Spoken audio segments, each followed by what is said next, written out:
Welcome to The Explainer. Today we're tackling a big one, Discord.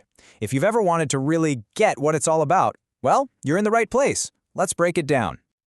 So, have you ever felt like you're just drowning in a sea of chaotic group chats? You know the feeling, right? You're scrolling and scrolling, trying to find that one link someone sent hours ago, and everything's just a total mess. It's a super common headache with online communication. Well, there's a much better way to find your people and keep things organized. Imagine having a dedicated, tidy home for every single community you're in. That's exactly what Discord brings to the table. A real, structured fix for all that chaos. So, this is your guide. We're going to take you from feeling like a total novice to being a confident navigator on the platform. Over the next few minutes, we're covering the whole shebang, from getting your account set up to mastering the key features. By the end of this, you'll be totally ready to jump in and find your people. All right, let's get right into it. What exactly is Discord? Think of it as a huge collection of customizable private virtual spaces, and these are called servers. Now, the key word here really is collection. This isn't one giant, endless social media feed. It's more like a bunch of unique online clubhouses, each one tailor-made for a specific group of people. Could be for your friends, a study group, or, fans of your favorite video game. And here's the really big difference. A Discord server is a persistent home for your community. It's not just some temporary chat that gets buried under 100 others. A server is stable, it's permanent, all the different conversations, all the files, all the members, they stay right there, organized in one spot. It's a reliable hub for your group to always come back to. You know, this whole idea of persistence actually creates what some people call a digital third place. It's like you've got home, you've got work or school, and then you have this other spot where you can just hang out. Features like the drop-in voice channels are a huge part of this. It feels less like making a formal call and more like just walking into a room where your friends are already chilling and talking. Okay, so how do you actually use Discord? Well, you've got options. You can access it pretty much anywhere. There's the powerful desktop app, which honestly has the most features. Then there's the mobile app, which is fantastic for connecting on the go. And of course, you can just use it in your web browser. No installation needed. But if you want the full power experience with features like system-wide push-to-talk, the desktop app is definitely the way to go. All right, your first steps. Getting started is super straightforward, seriously. First, just pick your platform and download it. Then, you'll register with an email or a phone number. After that, create your unique username and a good, secure password. And here's a crucial tip. Don't forget that final step to verify your account. It's what locks in your username and makes sure you can get your account back if you ever lose access. Now, let's talk about finding your way around. This can be a little tricky at first, especially when you're switching between your computer and your phone.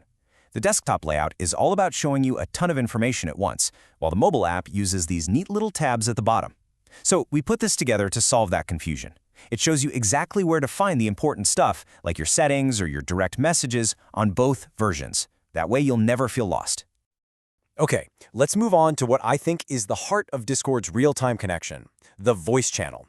This is where that third place idea really comes to life.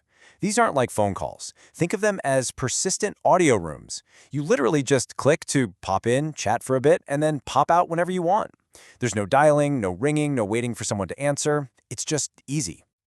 And when you're in a voice channel, you've got a choice to make about your mic. It's kind of like the unspoken rules of voice chat. You can use voice activity, where the mic just turns on automatically when it hears you speak. Super convenient, right?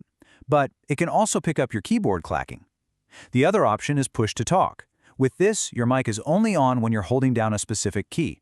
It gives you precise control, and honestly, it's usually the more considerate option if you're in a noisy place.